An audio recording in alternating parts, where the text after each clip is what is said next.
Hello, everyone, and thank you for joining the latest in the Taylor Wessing Tech Me Up webinar series. Today, we're looking at the employment law aspects of AI, and I've got a great panel of speakers from both Taylor Wessing and a wonderful US firm to work with us and discuss some of the ever-growing issues in this field. My name is Paul Callahan. I head up the employment law team here at Taylor Wessing in London and do an awful lot of work in the tech sector, acting for both US headquartered companies and Canadian companies in relation to their UK employment law needs, as well as UK based companies in this space. I'm going to be joined by Roxanne Davey, a senior counsel in my team who I work with closely, together with Benedict Groh and Bart Hunnekens from our German and Dutch offices respectively. And our special guest today is Ian Carlson Schaefer from the US law firm of Shepard Mullen, who is going to talk to us about a lot of the laws that have been appearing in different states in the US already in relation to AI, where they seem to be way ahead of us in Europe.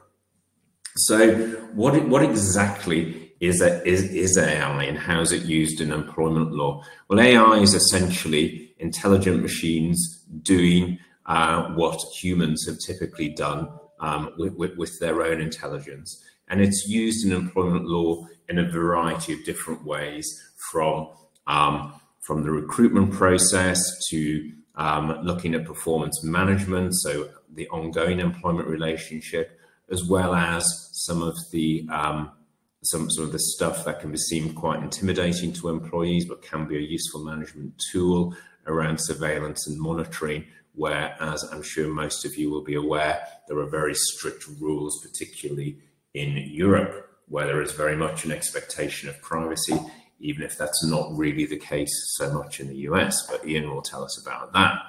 But first of all, I'm going to hand over to Roxanne, who is going to talk us through where we are in the UK in relation to AI and employment law issues. Thanks, Paul. So in the UK, we currently have no express regulation on the use of AI, but our current laws do still impact it and to some degree restrict it. So we have our common laws, we have our implied duties between employers and employees, such as the implied term of mutual trust and confidence. Ultimately, this means that employers often find themselves needing to explain the reasons as to why certain decisions have been made. And they need to be able to demonstrate that these decisions have been made in a way that's lawful and in good faith. Sometimes if you're using AI, for example, in a recruitment exercise, you might be using AI to help you filter CVs, or even in some cases, we've had instances of employers using AI to scan individuals during the interview process, during online interview processes, to scan their biometric data. The use of AI can make that quite tricky. Likewise, we've got the Equality Act. So AI is, generally speaking, a process that's highly susceptible to discriminatory bias. It's very likely to come to blows with the provisions of our Equality Act, which seeks to prevent discrimination on the basis of certain protected characteristics, things like age, race, etc. In terms of privacy and data protection, AI poses considerable implications for privacy law, particularly when it comes to monitoring and surveillance algorithms. We've seen some quite intense uses of monitoring and surveillance AI. Some monitors things like unsent emails, monitors microphones on employees' laptops and so on. So it can be quite intensive in the way that it's applied. Employees have privacy rights under Article 8 of the ECHR, and also under the UK GDPR, they have the right to be protected in relation to data processing. That provides that data should be accurate and it must be processed in a way that's fair and transparent. So all of these mechanisms that we already have, which aren't aimed by any means at AI, do work together to help regulate it to some degree, if not expressly. In addition, just to rudely interrupt, Roxanne, that there is a box there for you to ask questions. So do feel free at any time to put any of those questions. And if we have time, we'll answer them in this session. Otherwise, the relevant speaker will get back to you afterwards. Sorry. No problem. So in addition, the UK government produced a white paper in March 2023, so this March just gone, called A Pro-Innovation Approach to AI Regulation. And this marks one of the UK's first steps towards creating a specific framework around responsible development and use of AI. It's said that it's intended to strike a balance between regulation and innovation. And the key points of the approach taken in the white paper are clarity and coherence. The idea is that it should produce a consensus definition of artificial intelligence. Secondly, that it would be based around a principles-based framework, those 5 principles being safety, transparency, fairness, accountability, and contestability. And finally, that it would have non-statutory implementation. So initially, the principles would not be put on a statutory footing to allow for flexibility and to avoid rigid legislative requirements, but rather that they would be implemented by existing regulators as opposed to a new statutory framework. More recently, however, in September, the Trades Union Congress has launched a new AI task force calling for urgent legislation, which they say is to safeguard workers' rights and to ensure the benefits of AI for all at work. The task force's aim is to publish a draft AI and employment bill early in 2024 and to press for its swift adoption by Parliament. So in contrast, the key provisions of the proposed bill include things like making statutory changes to require regulators to apply principles of fair use, to provide a level playing field for employers, to impose a legal duty on employers to consult trade unions on the use of high risk and intrusive forms of AI in the workplace, to provide for a legal right for all workers to have a human review of decisions made by AI systems so that they can then challenge decisions that they think might be unfair or discriminatory, to make amendments to the UK GDPR and our Equality Act to guard against discriminatory algorithms, and to provide a legal right to switch off from work so workers can create communication-free time in their lives. So it remains to be seen how this bill is going to progress. But when we also consider the fact that we're going to have a general election, and one of Labour's proposals is to limit the use of algorithms or AI for making important decisions about workers, it does seem likely that either way, we are going to see some regulation soon. I'll now pass over to Ben, who's going to take us through the AI Act. Yes, thanks, Roxanne. So not only the UK, of course, also the EU is trying to set up a legal framework where AI can be used by all the players and all interested parties. And as Roxanne also touched upon, privacy and discrimination are currently boundaries and hurdles to tackle.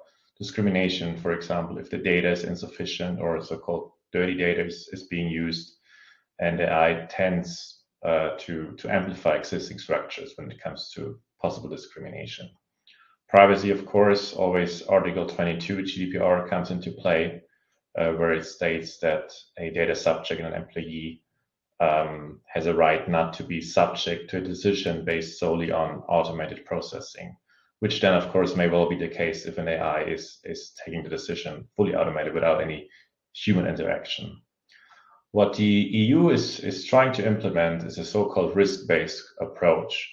Such approaches are well known from the EU. For example, in unmanned aerial vehicles, the same approach has been used, and they try to classify AI applications by the level of risks that are associated with its use, and they come up with 3 levels of risks. The first one is an unacceptable risk, which is classified as a threat to people, and it will be banned. So examples are social scoring, real-time remote biometric identification in public spaces, or predictive policing systems. The second class will be a high-risk class, and the last one will be a low or minimal risk. Low or minimal risk can be examples, for example, spam filters. And the important part of the classifications and the systems will be high risk, especially when it comes to employment-related fields, because there's an annex of the documents and AI Act proposals we've seen so far, where the annex specifically mentions elements that are in connection with employment. So, for example, recruitment or selection of persons, screening or filtering of applications, evaluating of candidates for a job posting in the course of interviews or even tests. And also, once the employment relationship is started, AI that is intended to be used for making decisions on promotions, on demotions, on terminations, and also to allocate tasks or for monitoring and evaluating performance and also behavior of persons. So every system that is in connection with the mentioned areas in an employment relationship will be considered as a high-risk AI system. And of course, the proposal so far comes up with some requirements that have to be fulfilled if such a high-risk AI system comes into play.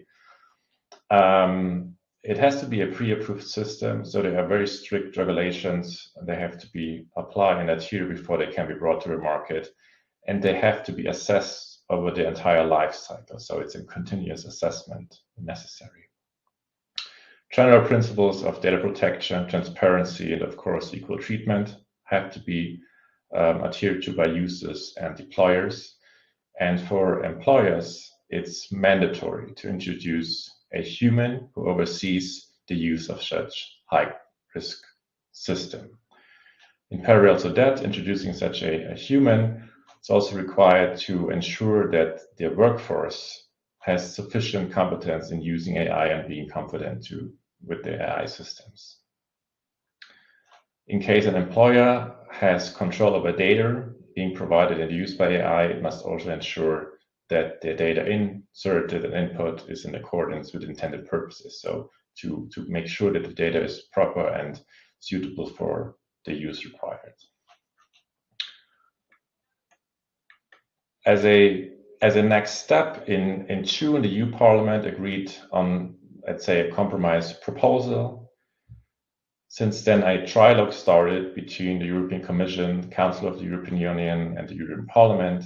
And their aim was and still is to come to a conclusion end of this year, most likely beginning of next year.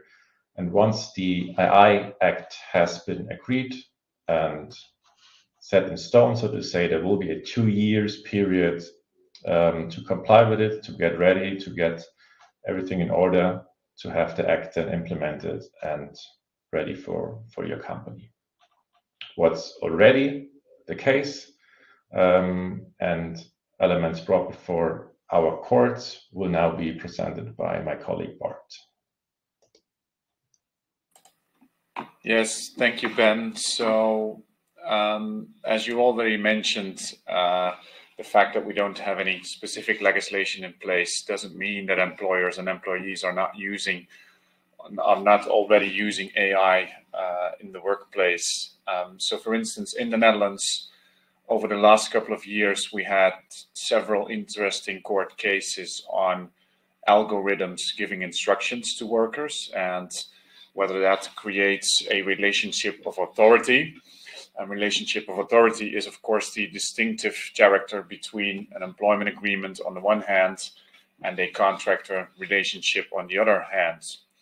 Now, in both cases, concerning in this case Uber and Deliveroo, the appeal court or the Supreme Court even has ruled that an algorithm that gives instructions must be seen as a modern way of the relationship of authority, in both cases leading to the drivers or the riders being employed by Uber and Deliveroo instead of being self-employed, instead of being contractors. In addition to that, we had an interesting case that led to a judgment of the Amsterdam Court of Appeal in October 2022. In that case, which concerns a bank employee who had access to account information of the bank's customers, which this employee was only entitled to use for the performance of her work.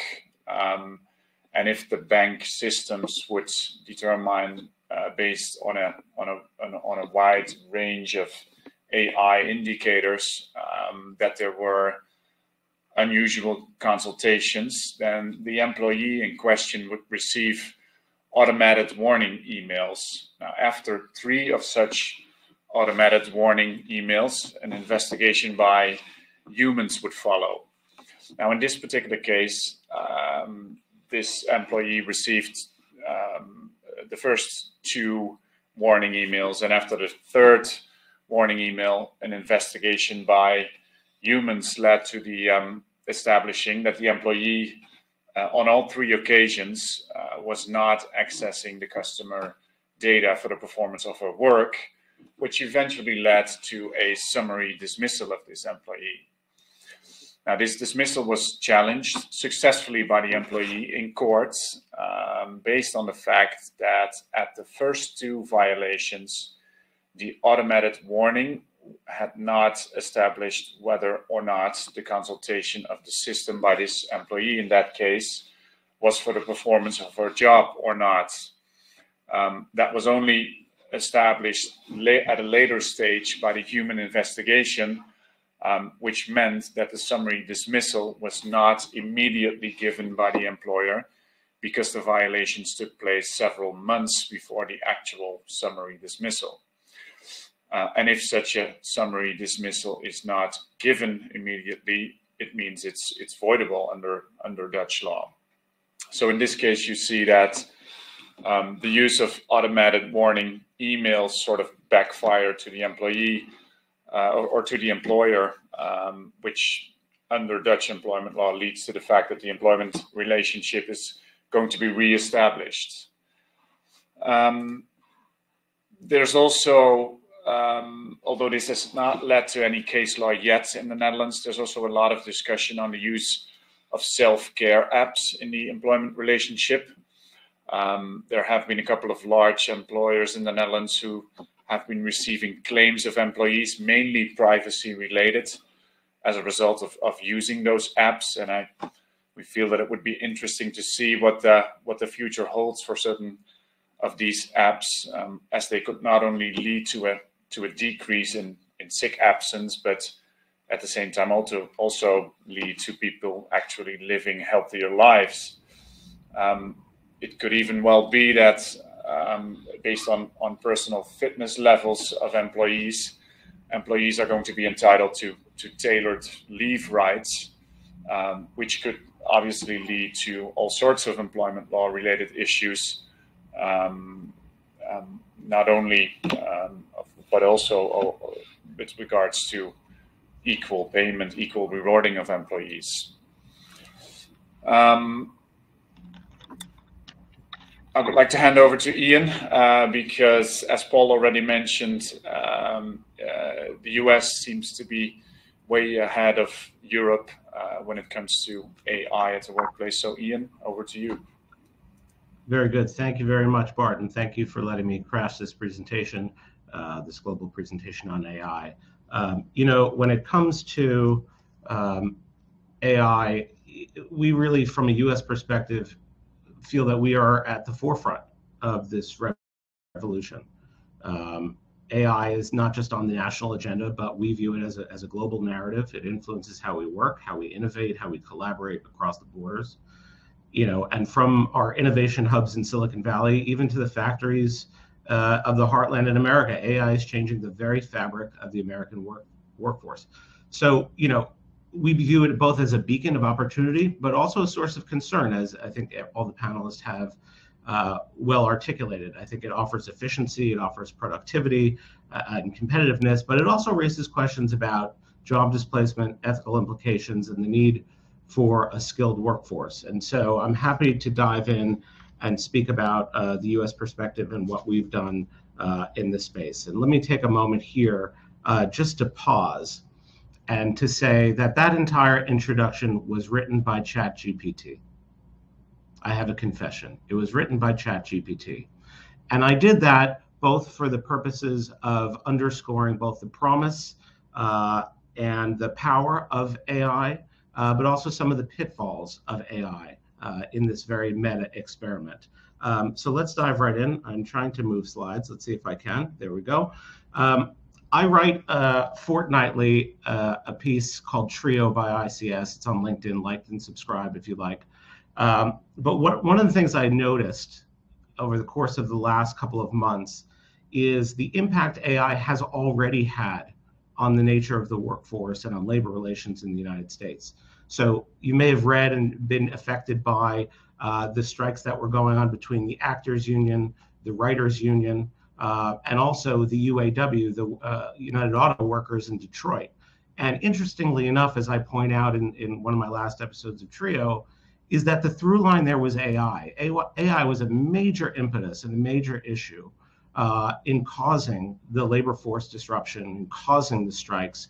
And it was one of the issues that even in its nascent stage, workers were concerned about in terms of what it meant for the future of jobs, the demand for jobs for actual humans, what the income and royalty streams might be for the actors and for the writers, and what job displacement might look like for auto workers. So as you can see, we're really early doors when it comes to AI in the US, but actually we're seeing it play out in real time in very public and dramatic ways.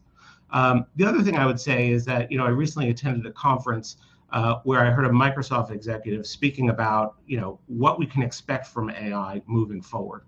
And I want to share two tidbits that I thought are noteworthy. The first was that from his perspective, we are about 2 years away from enterprise being fully deployed as a mainstream tool across organizations across the world. That's about the timeline that Microsoft is putting on it. Obviously, we're using some parts of AI now, but full embrace and full deployment from their perspective is about 2 years off.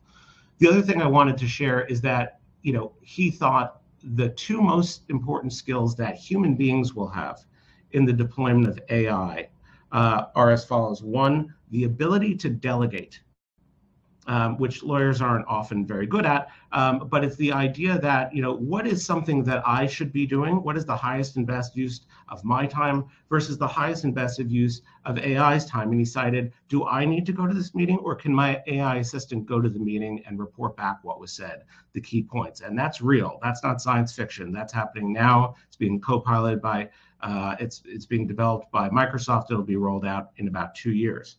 And the other thing he mentioned, which I think is important, is having mastery over your domain, whether it's legal, medical, scientific, mathematics.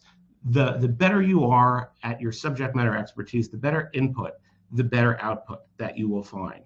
And I think in that way, when you frame it that way, it really does give an opportunity to people to say, where's my highest and best use, the upper right quadrant of my skill set, and how do I offload some of these maybe other more administrative tasks to AI so that I can free up some time and free up some space. But that requires some trust, and that requires good input from the tool. So I thought I'd share that.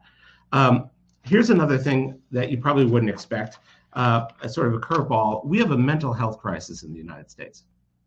1 in 5 American adults suffers from some kind of mental health illness, whether it's anxiety, depression, loneliness, sleeplessness. 1 in 5, and 1 in 20 suffers from major depressive disorder or a major serious health condition, major depressive disorder, bipolar, schizophrenia, etc.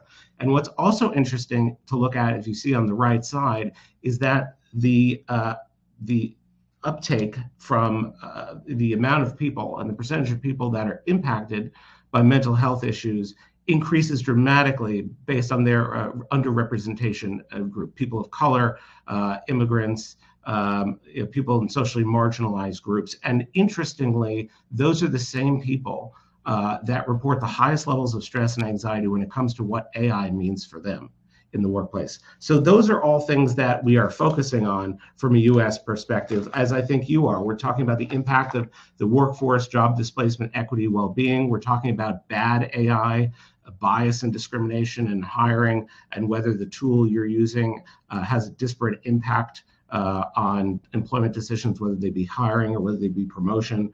We have concerns about privacy, about what are we doing with this data? How visible is it to the applicant or to the employee? How are we storing it? What happens to it after we don't need it? And so we're starting to see, maybe a little ahead of the UK and the EU, regulations coming out from both the federal level, the state level, and the city level. So I want to go through those for just a moment. It's almost as if AI prompted President Biden and told him that we were having this conference today on November 15th, because 2 weeks ago, the president issued a far-ranging and sweeping executive order, 111 pages long, that is by far the most expansive statement on regulation in AI from a federal government perspective. It was also accompanied by a fact sheet. And so without going into the 111 pages, here's the big picture. It imposes testing requirements and obligations for developers of systems of AI that requires them to report back how the tools are doing. Are they safe? Are they fit for use? Are there problems? And to report back and maintain an affirmative obligation to report back to the government. It also gives many federal agencies homework. It directs them to take specific actions to study the impact of AI, whether that's on safety, whether it's on privacy, whether it's on the impact of job displacement, retooling the workforce to work with AI, supplemented by AI. But it also takes aim, as you might imagine, at bad AI, at the AI that has a discriminatory effect or disparate impact, even though it's a facially neutral tool. What does that mean from the perspective of the impact on the anti-discrimination laws? A couple of things. US remains very, very bullish about the opportunity here for AI. They want to be a leader in this space. They want to be the biggest innovator in this space, but they also want to regulate it and regulate it early. I think there's a sense in the US that the US missed its opportunity to regulate social media. And so they're getting in a bit earlier than they did on the social media front. Another important point here is that, you know, the AIEO, the executive order, does not directly impact private sector employers. Unless you are doing business with the government, theoretically, if you're just doing B2B and you have an AI product or tool, this EO does not affect you, except it may, as a backdoor, set the standards and best practices that will eventually get rolled out over time. And so while there may not be anything to do in the immediate term, if you're not a federal contractor, it is something to be mindful of, because whatever gets promulgated by the Department of Labor and other agencies in the US will likely become best practices and will likely be forced upon other private sector employers. And I will tell you that the response from the tech community to this executive order has largely been optimistic and favorable, because it addresses proactively many of the concerns that different constituents in the AI community have brought up. And so the Biden administration is getting a lot of credit for trying to satisfy a lot of different and competing constituents.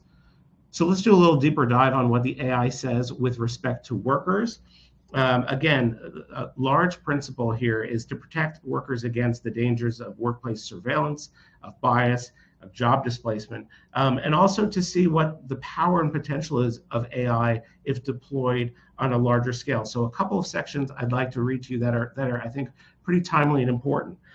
There's a section 5 that talks about innovation and competition.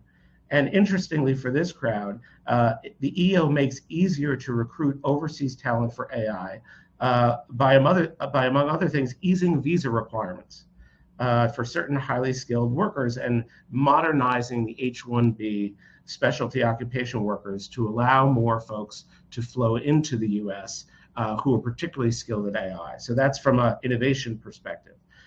From a worker impact perspective, the AI directs the Secretary of Labor to develop and publish principles and best practices for employers that could be used to mitigate AI's potential harms and to establish well-being of employees and to maximize the potential benefits while minimizing risks. And when it comes to equity, it also directs both the Secretary of Labor and the Attorney General to coordinate and support agencies in their implementation of enforcement of existing federal laws to address civil rights and civil liberties violations and discrimination related to AI. So for sure, this will have tremendous impact in the months and years to come, because it's essentially the blueprint and the homework and the guidelines by which President Biden expects federal agencies to go and report on best practices. That's from the federal perspective. But Biden's executive order is not the first time the federal government has weighed in on this. In fact, we had the EEOC has been focused on this for quite some time. For those of you who don't know, Equal Opportunity Employment Commission is the federal agency that regulates and enforces the anti-discrimination laws in the US, and they've been focused on this since 2021. I had the opportunity to hear firsthand from Chair Charlotte Burrows in Berlin as part of the ABA International Conference, which Paul chairs. And it was very interesting. She's taking a very modern approach, understanding that, as she noted, 83% of employers and as many as 90% of Fortune 500 companies are already using some type of AI in their recruitment, in their selection process, using automated tools already. And so they are keenly focused in the US on understanding, and these were her words, what's under the hood? How does the AI work? Let's get behind the algorithm. How does it learn? How does it make decisions? Are those decisions mindful and thoughtful about potential disparate impact when it comes to making decisions? Do we know whether that happens or not? So they are very much focused on that as well. So that's the federal perspective. But what we're actually seeing is that the action, if you will, is coming quicker from states and from cities, probably because they are more nimble and there's less red tape to cut through. So in the great state of New York, in the great city of New York where I sit, we actually have a law on the books already. It took effect in July 5 of 2023, related to automated employment decision tools, which is defined very, very broadly as any computational process derived from machine learning, statistical modeling, data analytics, or artificial intelligence that issues simplified output, including a score, classification, or recommendation that is used to substantially assist or replace discretionary decision-making for making employment decisions related to hiring or promotion that natural persons, people in HR, people in recruiting, people in talent management would otherwise make. And I wrote a 3-part series on that in the National Law Journal that you're free to look at.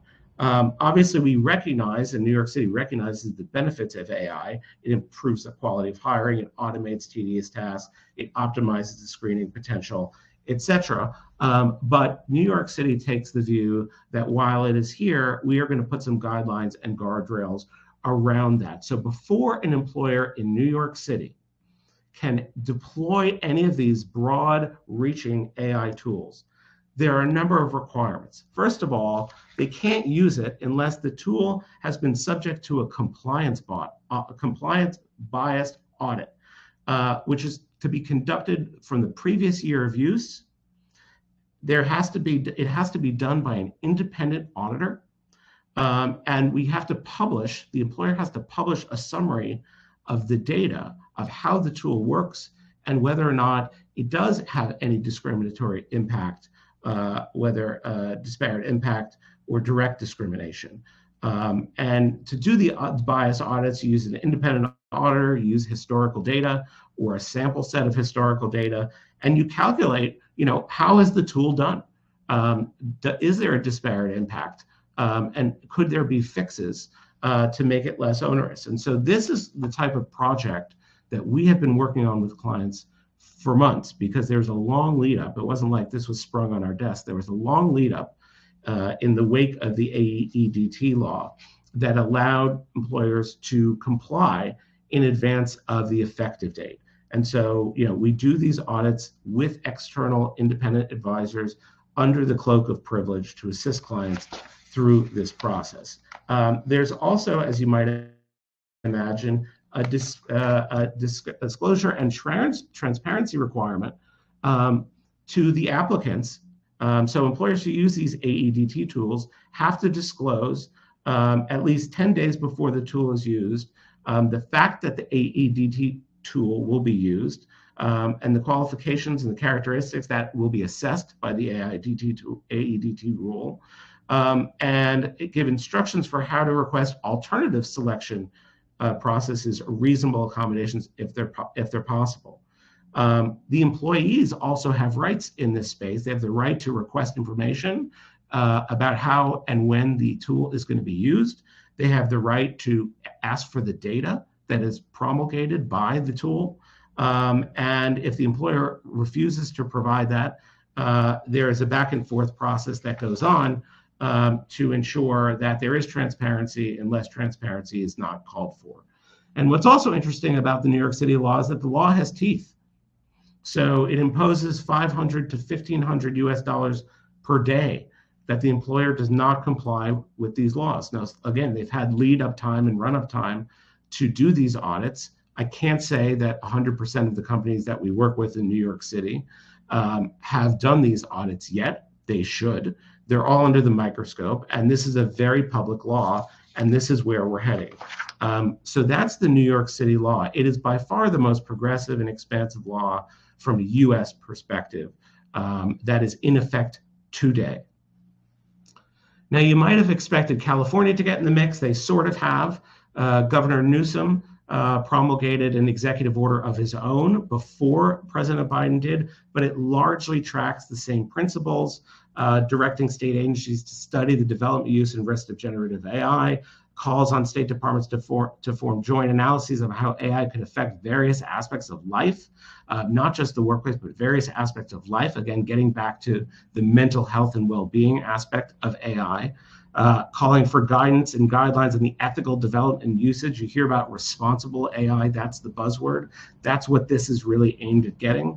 And it's asking for reports, to report back to the governor, best practices for him to implement or not, or to tweak or not, as the case warrants. And so there's been a long history of attempted development and legislation in California. None of these bills have passed yet, but we are keeping a very close eye on them. And California usually tracks either right ahead or right behind of New York State and New York City. So I expect more of these to come out and be operative in California and New York, probably before the federal executive order does from the Biden administration. That's going to take more time. Illinois is also a state that has a law on the books. It went into effect almost 3 years ago now, almost 4 years ago now. And that goes to regulating AI in video interviewing, which many companies use to assess facial expressions and trustworthiness, and are the people articulate, and are they meant for the job, are they fit for purpose, based on the algorithm. So similar ideas here. You have to disclose that and notify applicants that you're actually using the AI tool in advance.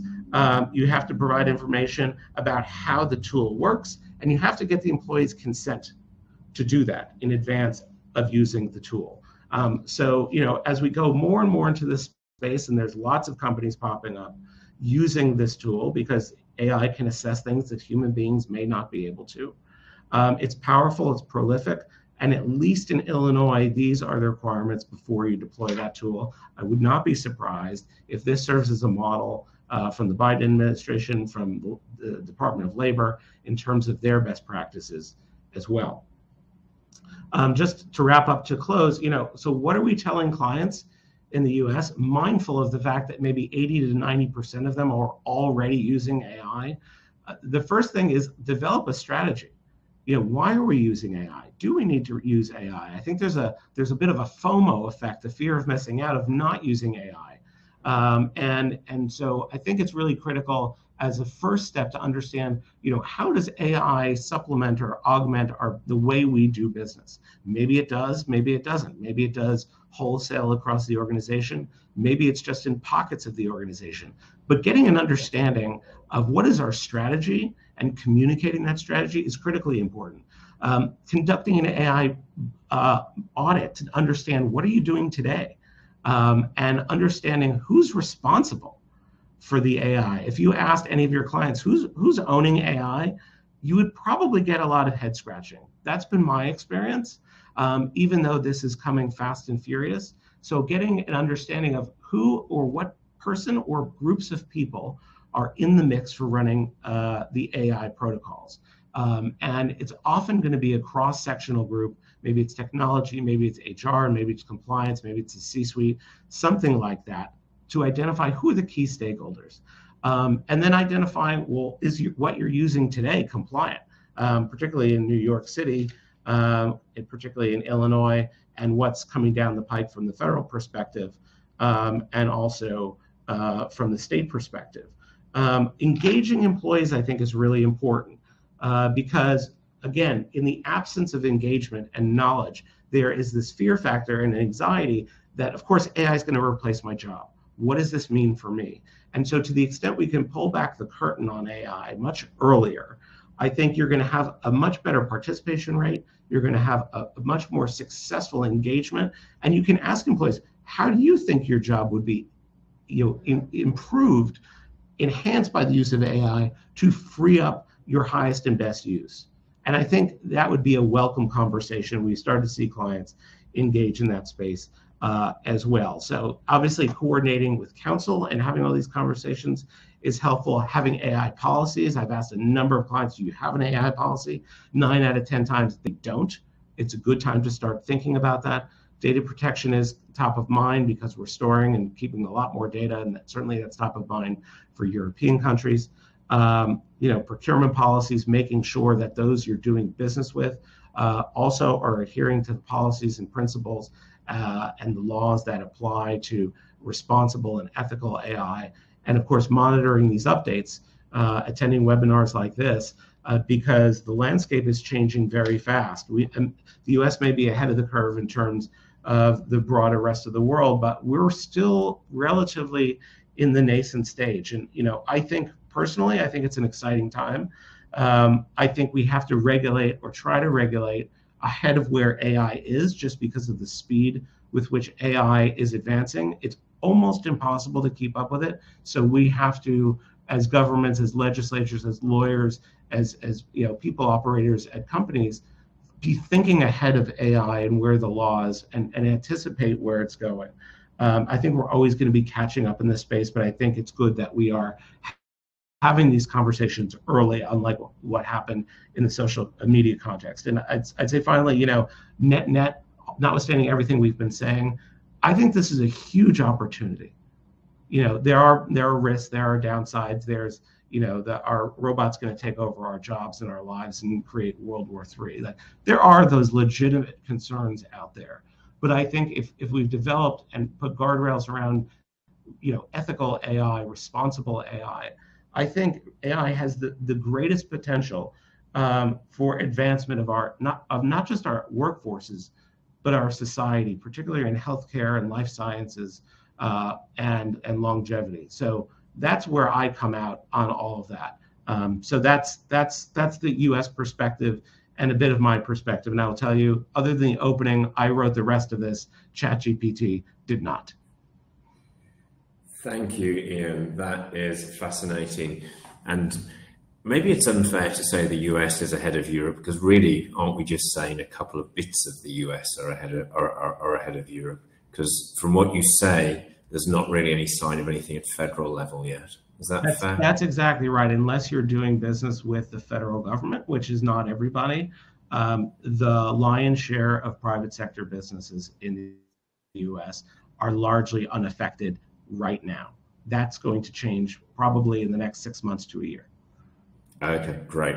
And Bart and Ben, we only have a minute left. We don't actually have any questions in the box, but Ian has given a very typically upbeat, positive message about AI in the workplace. We Europeans are usually so negative and miserable. What are the works councils that you're hearing of, and the trade unions in Europe? What sort of attitude have they been showing to AI so far? Are they as skeptical as I fear, or are they more? Do they see the opportunities too? So looking at it from a Dutch perspective, then I would definitely say yes, they are as skeptical as you might think they would be. In the Netherlands, there is definitely a tendency that so the numbers of trade union members are massively decreasing in the Netherlands, and I guess that trade unions are actually afraid that the general feel of it is that they're afraid that it's going to replace a lot of people's jobs, basically. Yeah, interestingly, a lot of people who are experts in AI seem to think that it is the more skilled jobs that'll disappear because these machines can do stuff that requires intelligence. But things like hospitality, caring jobs, traditionally low-paid jobs, they're a lot tougher to replace with AI. My own view is if you've got kids and you want them to go into a safe job, I think dentistry, because I just really can. Are these robots going to be precise enough in your mouth? I just don't think so. Not for a while yet. Ben, are people in Germany also fearful, or do you see some of that US optimism in Germany? Yeah, kind of similar. Bob described fearful taking up the jobs, but we've seen very strong opinion leaders to state that we can't regulate too much because we have to provide a framework that enables companies to develop AI that is useful and does not harm, does do good. And I think we are trying to be open-minded, trying to be proactive, trying to be open for new things, because as Ian correctly pointed out, it's evolving so fast. We have to keep up the speed and embrace the new reality. Yeah, and Roxanne, as you mentioned towards the end, we could have a change of government within a year. Certainly at the moment, and nothing can be guaranteed in the world of politics, particularly these days. But Labour is up to 20 points ahead of the Conservatives, and they really want to bring in, influenced by the trade unions, a lot of regulation in this field. So would you agree that the UK may start catching up with and looking at models like the New York and the Illinois models if we do get a change of government? Yeah, I agree. I mean, there's definitely a push to regularise it. And to your point, you know, if Labour get in and the TUC get their way and we get this new bill coming early next year, then, you know, absolutely that's the aim of it, isn't it? To try and impose much more regulation and protect jobs, and also the way in which people carry out their existing jobs. Yeah. Well, thanks everyone. That was illuminating, fascinating to hear. I suspect in a year or two, things are going to change radically in this space. So do keep in touch. If you do have any questions, feel free to email either me or any of the speakers directly. I hope you found that really helpful, and thank you for joining us. Thanks everyone. Thanks all. Thank you. Thanks. Bye-bye.